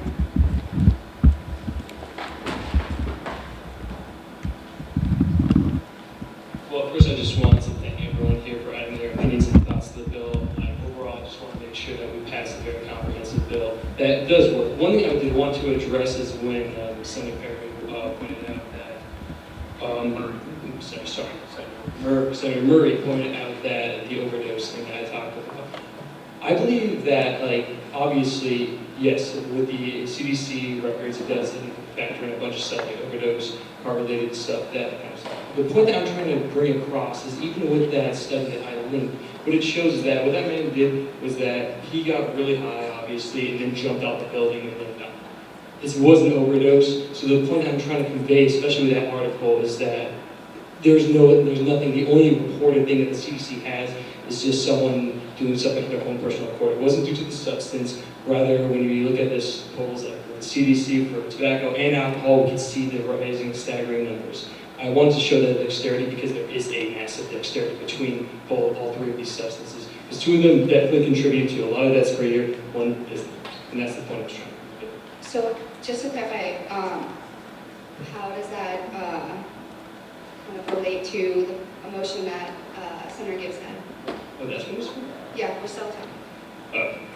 In that case, I will yes, agree with Senator Miles Gibbs and motion to postpone this next Senate. Do you have a second?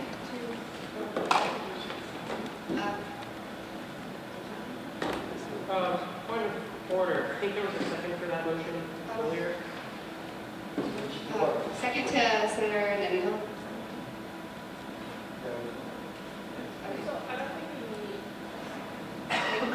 We've already had a second. Sorry. No, you're fine.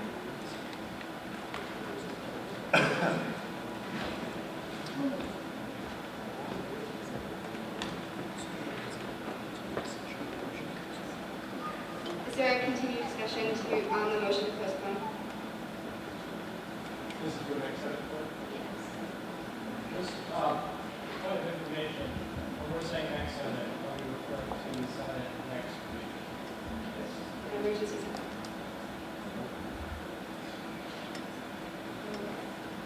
Okay, so seeing as there is none, we'll now move to a vote on the motion to postpone this to next Senate. All those in favor, please signify by saying aye. Aye. All those opposed, say nay. Any abstentions? One abstention. All right, so the ayes have it.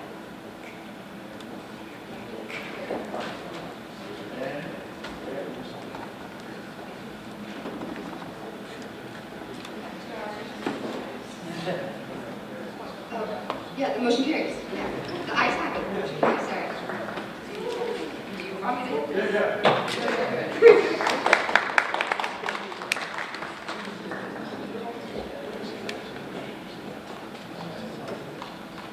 Is there a motion to unsuspend the rules to go back to Speaker Wang?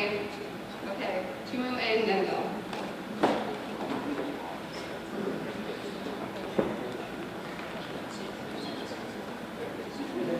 Oh, is there a unanimous consent?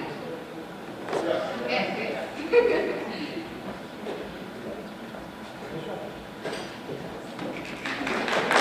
Thank you, Senator Clayson. I think that it's quite easy to say that that was probably the most contentious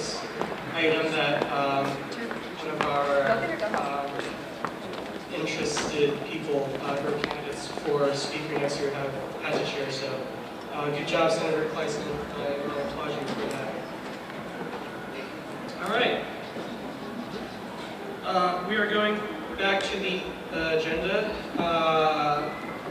If I remember correctly, as my computer loads, the next item is the nomination of Irma Valverde to the position of the student representative on the Provost Search Committee. Is there a motion?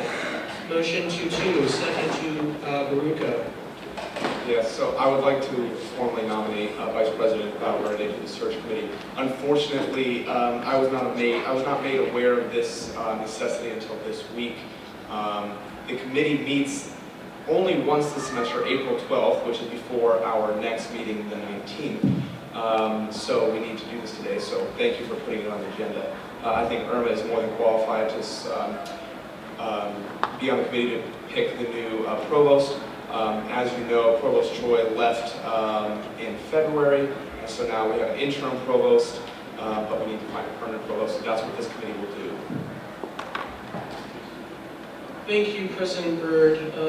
Vice President Valverde, please. Thank you. Is there any discussion for this nominee? All right, seeing none, we'll move into a vote. All those in favor of approving the nomination of Irma Valverde to the student representative position on the Provost Search Committee will say aye. Aye. All those opposed will say nay. Abstentions? An abstention from the chair, and the ayes have it, and the motion carries. Congratulations. We'll now move into item F, the nomination of Mr. Dodson to the position of Yukon PERG ex officio representative. Is there a motion? Motion to none at all, second to, let's give it to Catherine. Mr. Bird, you have 10 minutes. So as you all know, Mr. Dodson is a very dedicated member of Yukon PERG. He's here every week, so it's not like we're inconveniencing him with the seats, so he's going to be here anyway. I would like to point out that his term would be up in 2 weeks. But hey, why not do it, right? So you were also just appointed to the liaison within PERG to the liaison to USG. I was. So I imagine you'll try to go for it next year. I will. So let's get started. So please confirm. Thank you. All right, Mr. Dodson, if you could please rise. Is there any discussion regarding this nominee and this nomination? Thank you for the beautiful face, Mr. Dodson. If there is no further discussion, we'll move into a vote. All those in favor say aye. Aye. Abstention, opposed say nay. Any abstentions? There's an abstention from the chair. The ayes have it, and the motion carries. Congratulations, Mr. Dodson. In keeping with Robert's rules, the chair will now pass the chair to the deputy speaker.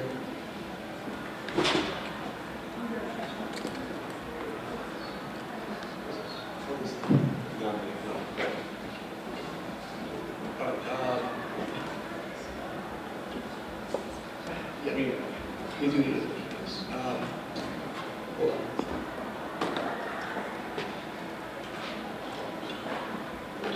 All right. Do we have a motion? Senator Sugar, do we have a second? Senator Bonaventura. All right. President Byrd, do you have a second? So I'd like to nominate Speaker Wang to be the chair of the nominations committee. I think it was 4 weeks ago I nominated Speaker Wang and Senator OJ and Nazaro to the nominating committee, but according to the bylaws, I must nominate the chair. I must designate who is the chair, and I failed to do that 4 weeks ago, and I apologize for that. So I would like to now nominate George to be the chair of that committee. The role of this committee over the next 2 weeks is to get 7 people nominated for our first class Senate, so that we'll have a judiciary for next year. So they have a big task ahead of them. Sorry, George. But yes, so if you could please confirm him as the chair, that would be great. All right. Do you yield the rest of your time? I do. Thank you. Okay. So is there any discussion on this motion or on this item? Seeing none, we can move to a vote. All those in favor say aye. Aye. All those opposed say nay. Any abstentions? 1 abstention and 1 abstention from the chair. So looks like the ayes have it. I'll give the chair back to speaker. Thank you, Mr. Speaker. Wow, unanimously, I feel so loved. We'll now move into item H, which is, I just wrote my notes for parking stuffs. That's specifically a joint resolution regarding student representation in the parking appeals process.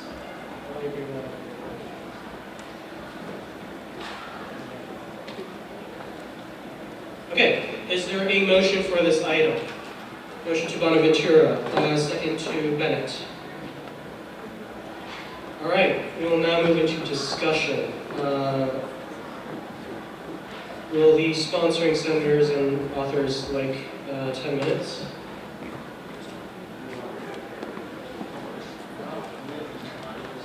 No. I'll read the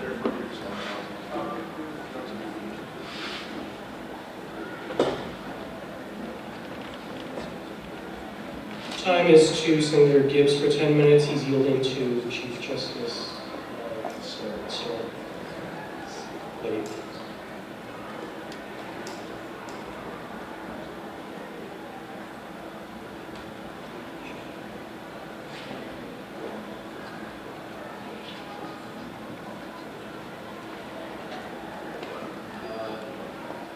Therefore, be resolved, the undergraduate student government fully supports the plan proposed by the undergraduate student government judiciary for student representation in parking appeals process.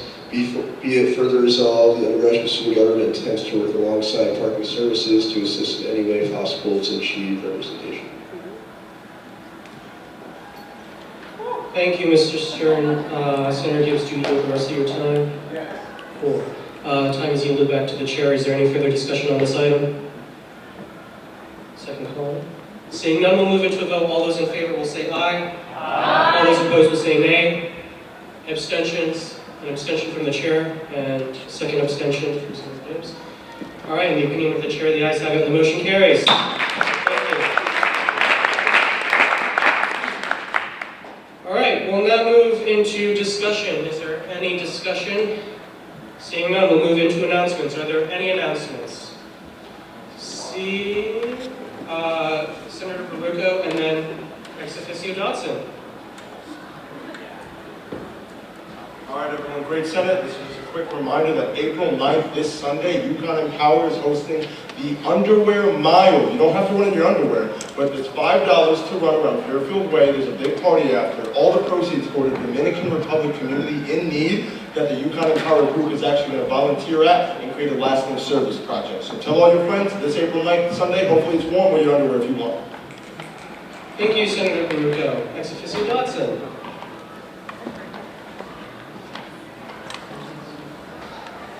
So, to exercise my rights, if I could just get all of you just to stay for an extra 10 seconds, I just want a picture with all of you holding up a sign that says we support 100% clean energy, which you already did. So if you could do that, that would help me out. Thank you.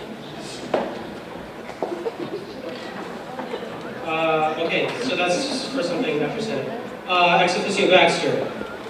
Hey you guys, next week on Friday, the veterans are having their own ball. Everybody in here is invited. Everybody on campus is invited as well. Just thought you guys like to know, it's at 5 p.m. at Nathan Hale Hotel.